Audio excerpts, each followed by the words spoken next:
Nous défendons la République parce que c'est le seul bien commun qui nous unit tous. Nanga n'a de leçons à donner à personne. Le grand problème qu'a le Congolais moyen maintenant, c'est le problème de l'information. L'accès à l'information, la vraie, nous n'en avons pas. Congolais, réveille-toi mon frère, ma soeur. Certes, Tshisekedi n'a pas atteint les objectifs lui assignés. Il a des choses à se blâmer. Il faut qu'il se rattrape. Mais ce n'est pas une raison de pouvoir nous diviser et laisser le pays à la merci du Rwanda. Un petit pays comme le Rwanda peut brouiller l'espace aérien congolais.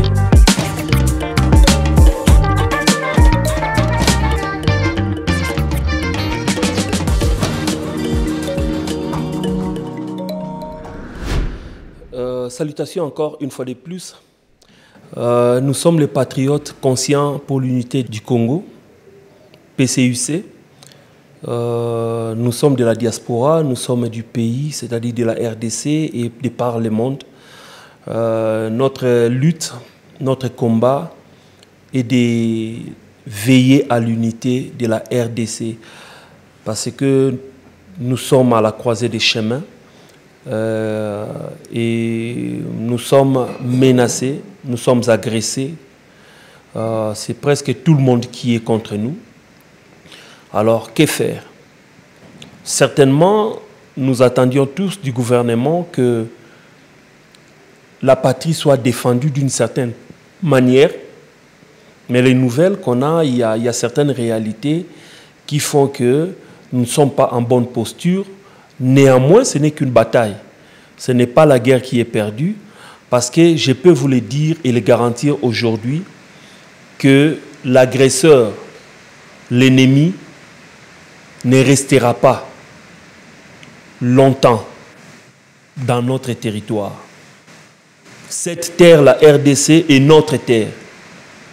La République démocratique du Congo est la terre qui nous a été laissée par nos ancêtres. Nous avons été toujours hospitaliers. Nous n'avons jamais agressé nos voisins. Nous avons 9 voisins.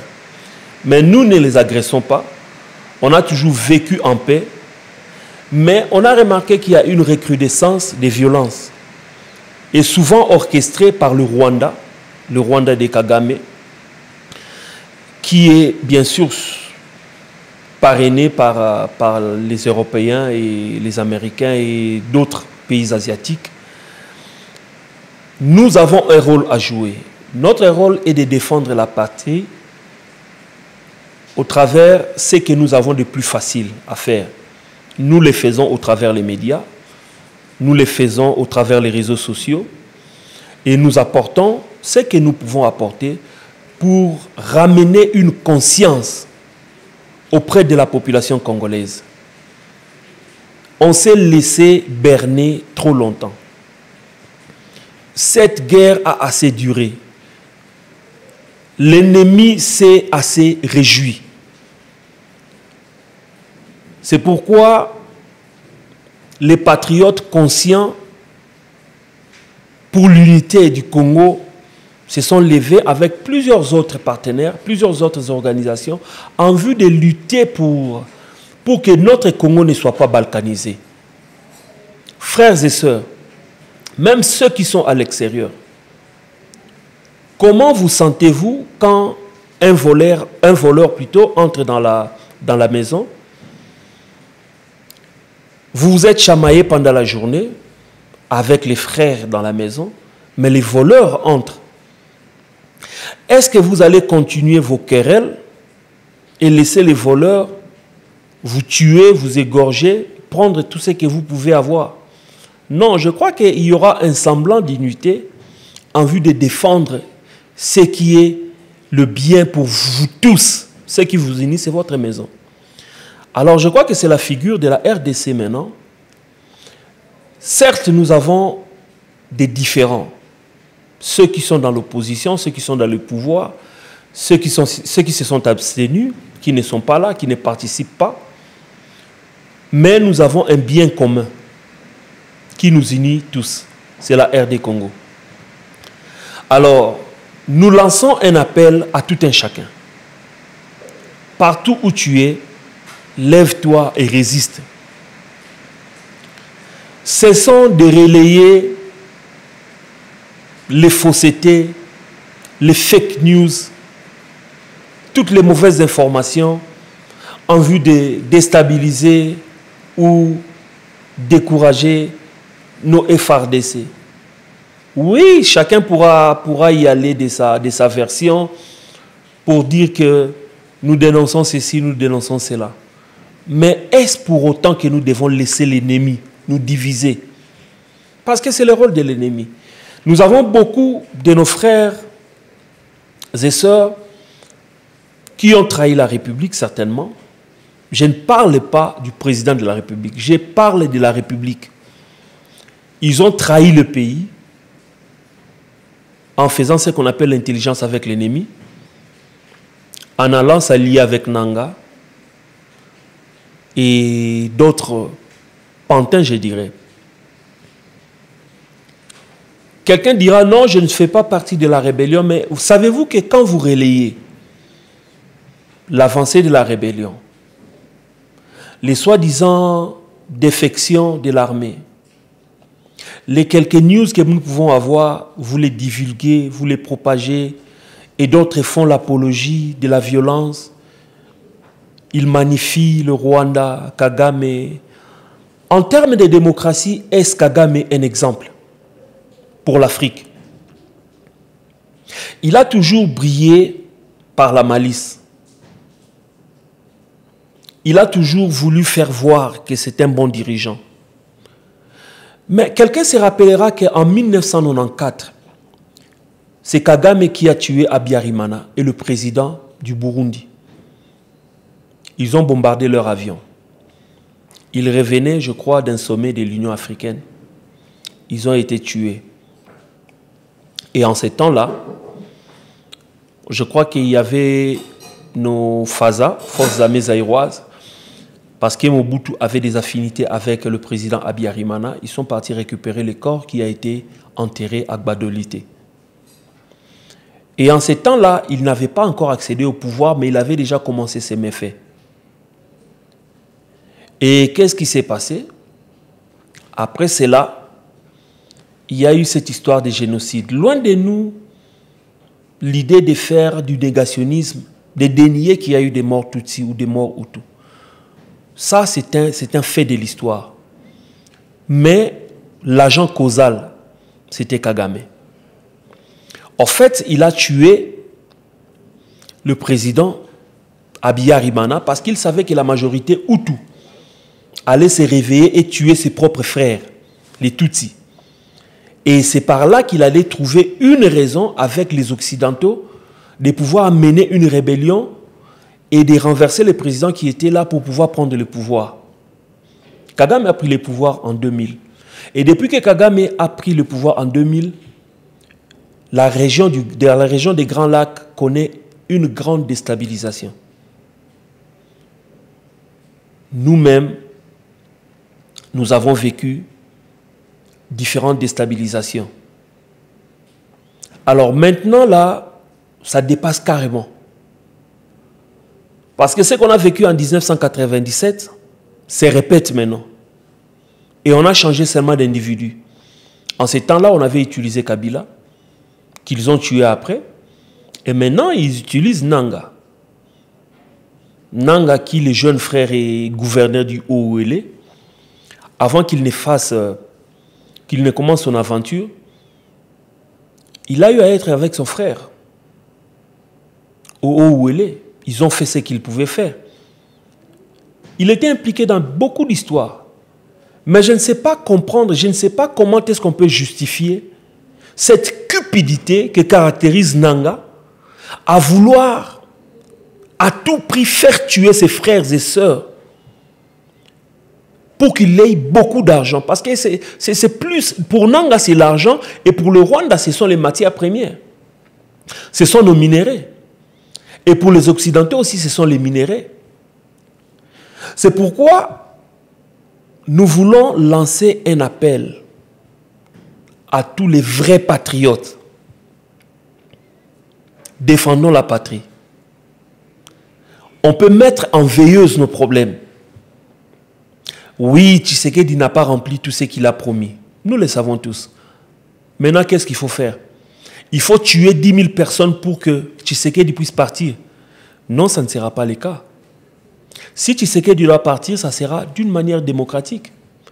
S'il ne va pas terminer son mandat, alors commençons ce qu'on peut faire d'une manière démocratique au lieu de tuer nos frères et sœurs. Je ne sais pas, Nanga, sa femme et sa famille, comment est-ce qu'ils font quand ils se regardent devant un miroir? Parce qu'il faut combien d'argent pour que Nanga puisse estomper sa soif ou sa cupidité? Il prépare vraiment l'arrivée des Rwandais en RDC. Vous vous rappellerez, dès que Goma est tombé, il avait ces discours assez qui n'étaient pas clairs, où il a introduit cette notion du parler des Nyarwanda comme notre langue. Nous ne refusons pas. Les gens qui vivent dans les frontières, nous partageons nos langues. On les voit avec ceux qui vivent à Lufu, on les voit avec ceux qui étaient à Lunda, même à Chikapa ou quelque part. Donc il y a toujours, les gens qui vivent dans les frontières partagent toujours les langues. Mais la manière dont il a mis l'accent sur le Kinyarwanda a eu sa justification, je crois, le lendemain, où quand ils ont eu ces meetings, quand ils ont présenté les vice-gouverneurs rwandais qui vivaient au Canada avec sa famille, qui faisaient des interventions en tant que Rwandais au Canada. Et on a des vidéos qui montrent comment est-ce que le gars dénie carrément les Lingala ou les Swahili. Et il dit fièrement que non, il n'a que faire des gens qui parlent Lingala et Swahili, ce qu'ils l'aiment ou pas. C'est dans ces vidéos-là.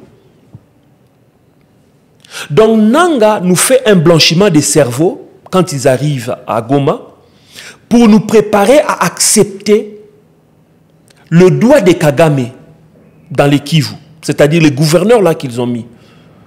Et puis qu'on se les dise, qui est Nanga pour nommer les gouverneurs? Donc il s'autoproclame. Il a été l'artisan de la démocratie en proclamant M. Tshisekedi. Il devient l'artisan du chaos dans notre pays en commençant à nommer, je ne sais pas, les pouvoirs il l'a trouvé. Donc ça sera n'importe quel individu qui a des armes et qui vient, qui va commencer à nommer les administrateurs, les gouverneurs partout où il va passer. Mais ça, c'est du désordre. Et c'est ce que veut le Rwanda et c'est ce que veut aussi les Occidentaux. Un pays ingérable. Savez-vous que le peu que nous avons, nous aurons des difficultés à pouvoir rebâtir? Depuis le pillage de 1991, vous vous rappellerez, on n'a plus eu des capitaux frais où les usines, où les industries ont été bâties en RDC. Checkez vous-même.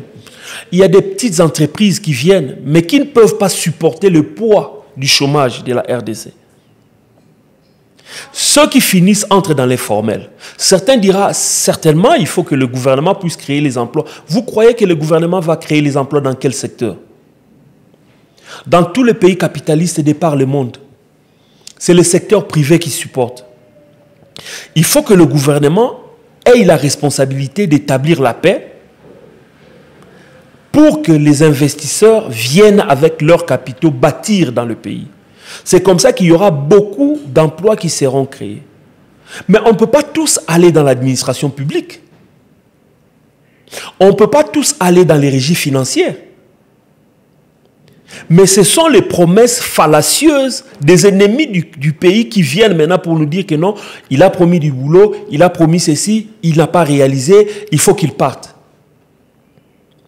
S'il part, vous croyez que non, les investisseurs sérieux viendront supporter Nanga. Nanga a un mandat d'arrêt sur sa tête. S'il s'en va dans un pays frontalier qui a signé le pacte, les traités de Rome, je crois, il sera arrêté parce qu'il a un mandat d'arrêt de la CPI. Alors c'est ce genre de président que nous voulons avoir. Nous qui avons peiné pour la démocratie. Ça, ce sont juste des peines d'enfantement. C'est le travail que fait une femme quand elle va à la maternité.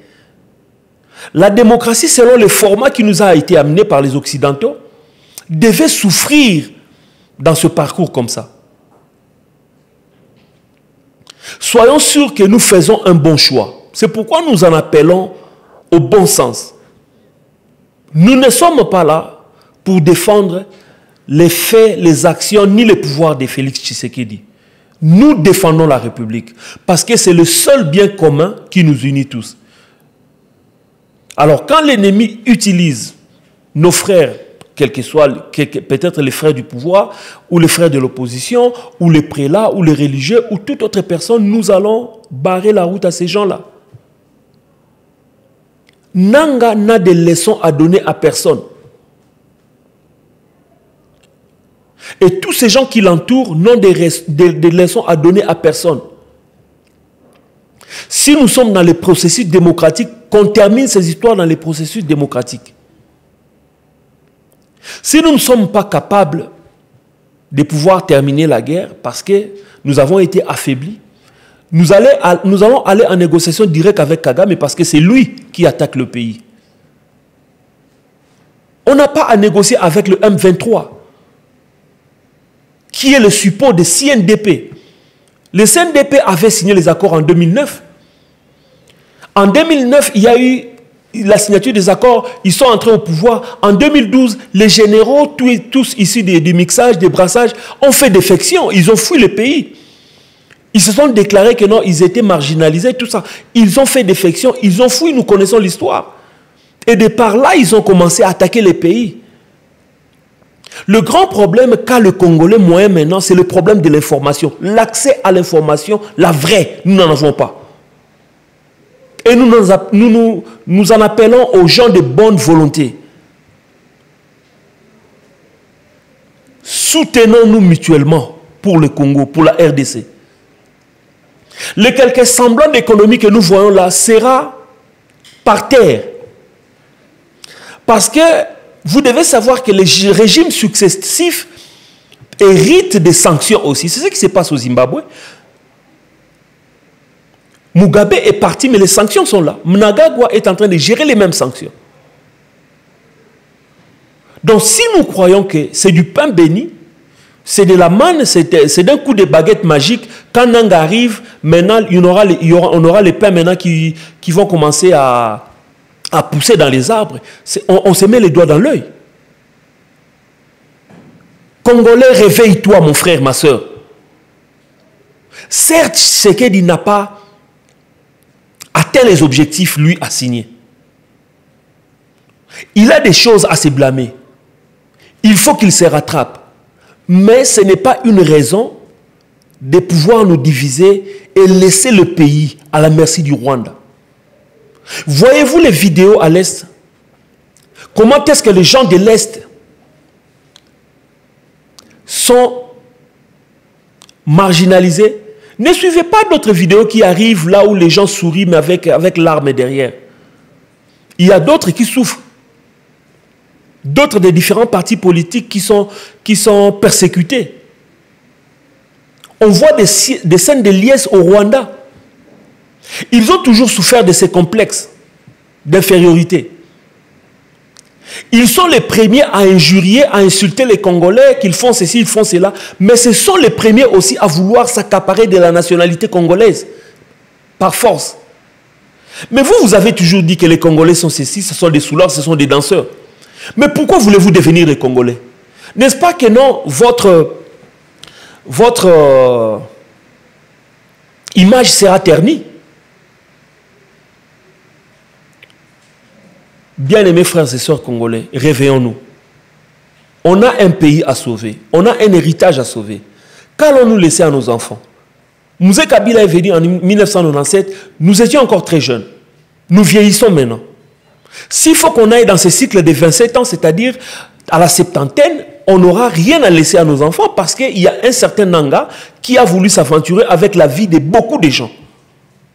Est-ce qu'on peut un peu laisser nos différends et sauver la patrie?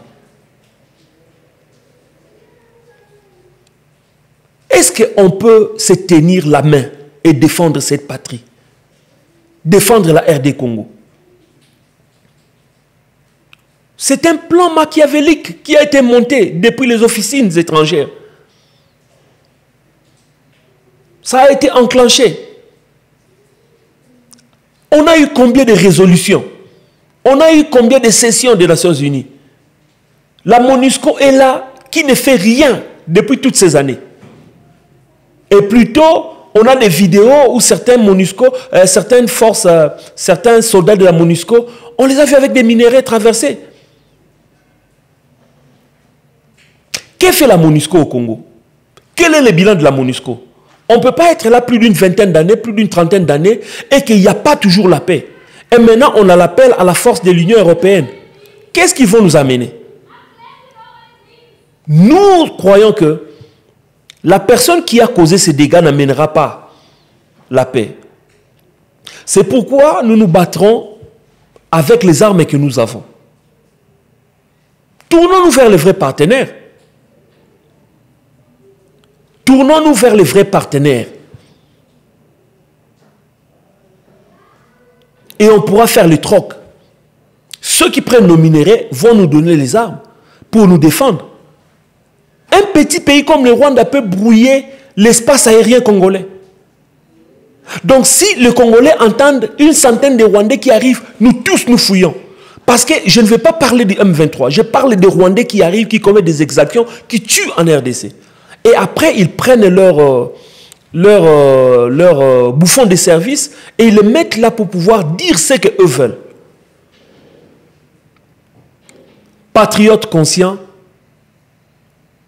nous qui combattons pour l'unité de la RD Congo, qui ne sera jamais balkanisée, nous demandons aux jeunes, partout où vous êtes, ceux qui veulent participer avec nous, faire des stages de journalisme et pouvoir relayer les bonnes informations, contactez-nous. Il y aura les contacts qui seront affichés en bas. Contactez-nous, nous devons nous battre pour notre pays. Et nous voulons que le message d'unité, de patriotisme soit traduit dans toutes les langues pour que ça puisse atteindre tous nos frères et sœurs, partout où l'ennemi est déjà passé et compte passer pour pouvoir déstabiliser les pays. Il n'y a rien de bon avec la rébellion. Cette guerre va rentrer d'où elle vient. La patrie ou la mort, vive à RDC. C'était votre bien-aimé, Pasteur Joe Machala, des patriotes conscients pour l'unité de la RDC. Que Dieu bénisse la RD Congo.